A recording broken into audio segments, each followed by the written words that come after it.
Thank you for joining us virtually for the 14th annual NAMI Wisconsin Healing Art Show. Each year, we host a healing art show as part of Mental Illness Awareness Week in October. The show features the works of local artists who experience mental illness and creatively express themselves through various mediums of art. By showcasing the artistic works created by people with mental illness, we highlight the creative talents and personal strengths that far overshadow any mental illness. We will not be hosting an opening night celebration, but we will still have the gallery during the month of October at Lakeside St Coffee House. We encourage everyone who feels comfortable to visit the gallery during the month of October. We will now be featuring our artists virtually in this video. First up is Moonlight by Adrienne Bowe. Adrienne says, "Autism is a learning disorder, which means I have a harder time in classes and need to be taught hands-on. The advantage is that I have a great memory."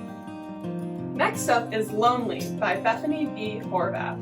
Bethany says, "Living with depression and anxiety since the age of 17, Bethany Horvath has recently found art as a medium to process and cope with her mental illness." Next up is Compassion by Beverly Bright. Beverly says, "My mental illness has been devastating not only to myself, but to everyone around me, especially my family. Art has given me that connection to say that I am not defined by my mental illness. I don't have anything and it doesn't have me. I am connected to the greater world through my art." Next up is We're All Black and White by Billy D. Billy says, "My name is Billy D and I have schizophrenia. Art takes me away from hearing the voices." The next piece is Equality by Charles R. Polk. Charles says, "Art takes me away from the pain in my mind for a while."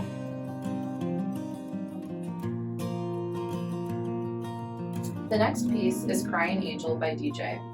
My illness hit when I was 21. It changed everything. It brought extreme highs and lows. Luckily, art was with me the entire time, even before the illness. Art channels my emotions in a positive way. The next piece is Souvenirs by Emily Fritz. My mind is a very busy place. It often feels like my brain is an old TV or radio cutting in and out of channels. It can be deeply overwhelming. I have been painting ever since I can remember, and every time it seems to help me feel better, even if it's just a little bit. Next we have Hope in Darkness by Genevieve Martin. Genevieve says, "I started taking pictures as a means of coping with intense grief after the death of a nearly lifelong close friend. The picture being submitted was taken at what used to be my grandparents' farm. The intention of it is to find beauty and meaning in the time of loss and to inspire hope." The next piece we have is called Shh by Georgia Young. Georgia says, "I was diagnosed with CPTSD a year and a half ago. Since then, art has become a vital part of my healing process. I use my art to express my trauma, incorporating objects my abuser used to harm me into my art. I have found I can express with art the things I am unable to express with words." Next up, we have an untitled piece by Hannah Thorne. Hannah says, "I spent years struggling before I was diagnosed with bipolar 2. I drew this before my diagnosis. I feel it reflects my struggle. Now, through help, medication, and self-awareness, I live a much more comfortable life, for which I am eternally grateful."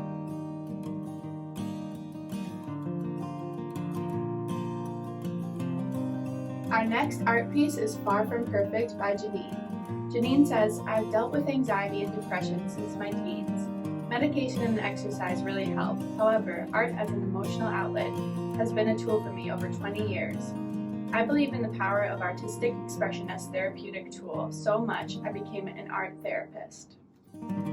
Next up is It Is What It Is by John J. Brown. In 1985, while hospitalized, I took up painting and drawing. I had zero knowledge with art, yet my works were admired by those who saw them, so I slowly worked at it. Our next piece is Netherland Flowers by Jimmy Yanni. I was first hospitalized for mental illness in 1974. I managed to get my Bachelor of Fine Arts degree in 1981, but I didn't do much art until 2013 when I was hospitalized. The doctors recommended I resume art. I joined an art group, started doing workshops for seniors and other workshops. I've entered 5 healing art shows, 4 rap exhibitions, and have had pieces accepted into Rams Watercolor, Wisconsin. Our next piece is Orton Park by Joan S. My experience with art goes back to preschool through the present. As an adult, after I received my mental health diagnosis of bipolar with major depression, I'm finding recovery and healing through art therapy. Our next piece is Hope by Jodi Pierce. During college, I knew something was wrong when I couldn't stop crying, I lost my appetite, and all I wanted to do was sleep. I reached out to my family and I learned that mental illness does run in my family, and I met with a talk therapist. During any of these times, art has been extremely helpful since when I'm making art, I'm able to escape my thoughts and just create.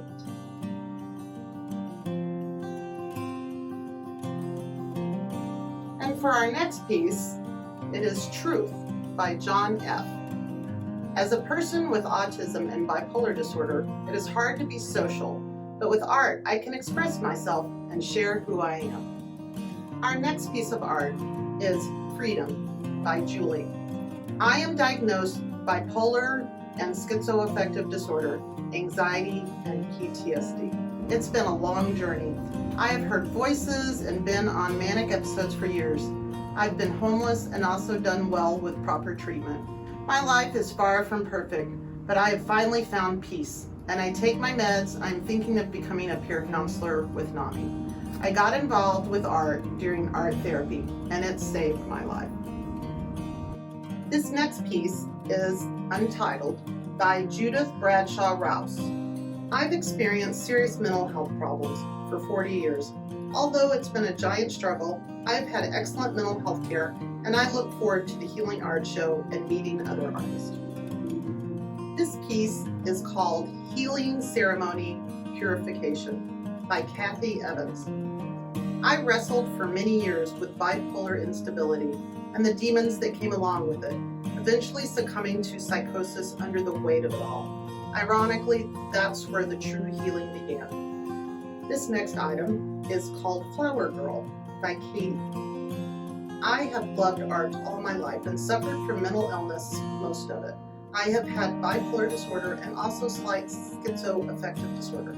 It affects my day-to-day life, but I'm lucky to be helped by counseling, medication, and friends and family. I enjoy printmaking, pottery, drawing, painting, and other arts.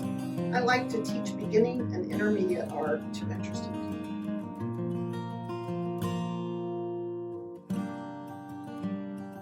Up next is Brokenness by Katie Cleary. Katie says, I have been diagnosed with PTSD after a trauma. I could not talk about what happened, so I started painting what I feel after. This has opened up a new place for me. Up next is Journey by Kelsey Passetti. I am a fourth-year student at the University of Wisconsin-Whitewater, studying social work, special education, and theater arts. After struggling with depression, anxiety, suicidal ideation, and my diagnosis of borderline personality disorder, I found hope and a passion within being a mental health advocate and a leader within the Active Minds community. Our next piece is Michael's Dragon by Christina Lowry Pierstorff. I enjoy challenging myself to bring the vision of what is in my head alive on the paper. Every work has its own challenges, and it's so therapeutic to be able to overcome those challenges and to keep evolving into a better artist. Our next piece is Speak to Me, God, I'm Listening by Linda Larson Schlitz. I began my recovery from substance abuse and mental illness in 1976, but it wasn't until 1985 that I was diagnosed with ADHD and depression. I went back to school and became a counselor, and several years later, I was diagnosed with hypomania type 2 bipolar. I have come to believe that my purpose in life is to be a faucet of hope, offering help, opportunity, praise, and encouragement to others.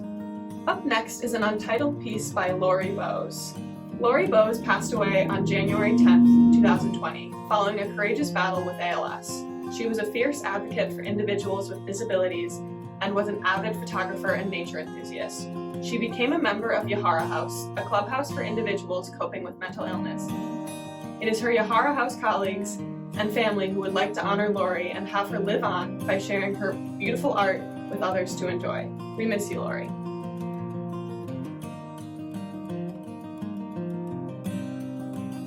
Next up, we have Indrocalis by Marquise. For imagining and culture makes you feel at peace. Our next item is Colorful Dog by Mary L. Bixby. I was diagnosed with schizophrenia later changed to schizoaffective disorder 10 years ago. I create art to escape negativity and unplug. I want to help others create art and grow as an artist.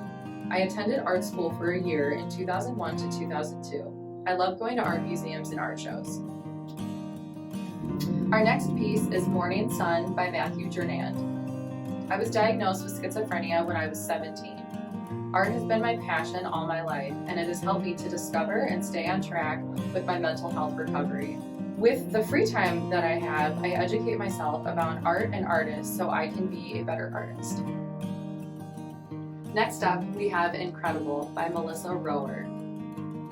Melissa says, "It was a little over 1 year ago that my anxiety got to the brink where the physical symptoms and intrusive thoughts required me to seek help. I started seeing a therapist, started taking medication, as well as incorporating a multitude of lifestyle changes. I started painting again, and art is truly therapeutic for me. My art is my therapy, and I am so grateful that I am able to create and share my creations with the world." Our next piece is called Abstract Discussion by Nathan Fensky. Nathan says, "Abstract is an expression of my discussion symbolically. If you look right, you may hallucinate."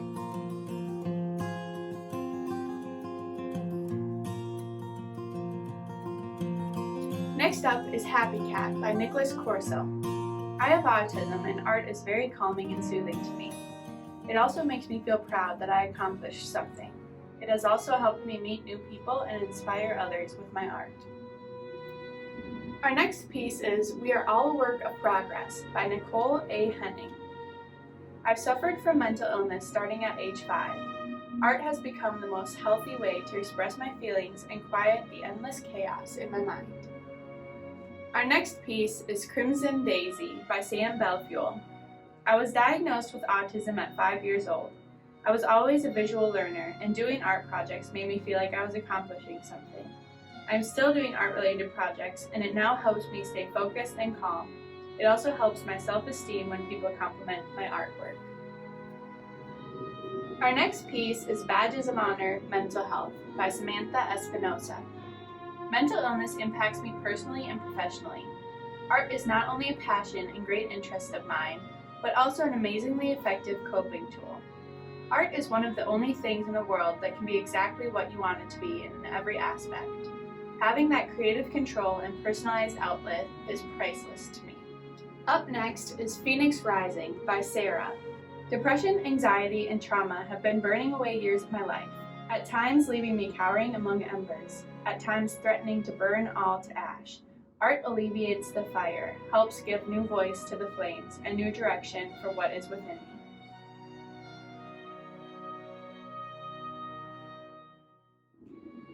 This piece is called The Reach by Sarah Caldwell. My name is Sarah Caldwell. I was diagnosed with generalized anxiety disorder when I was 17.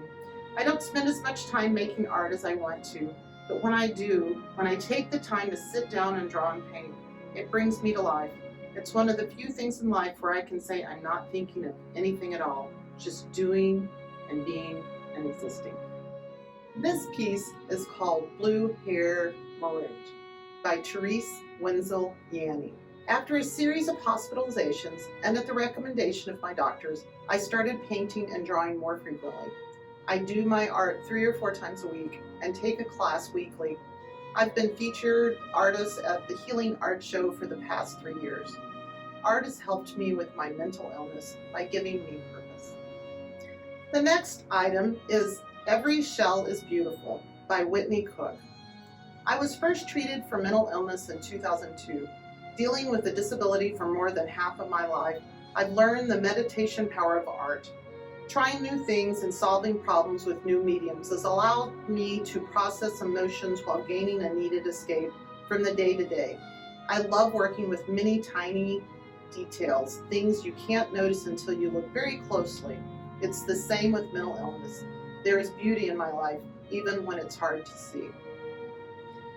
This next piece is called Cherry Blossoms by Zach Shams. I have schizophrenia. Art really helps erasing mine. I do a lot of Japanese themed art, and when I paint or draw, it really keeps me at peace. We also have a musical piece that was submitted anonymously and has been playing in the background of this video. Please take a moment to listen to Sorrow Will Fade.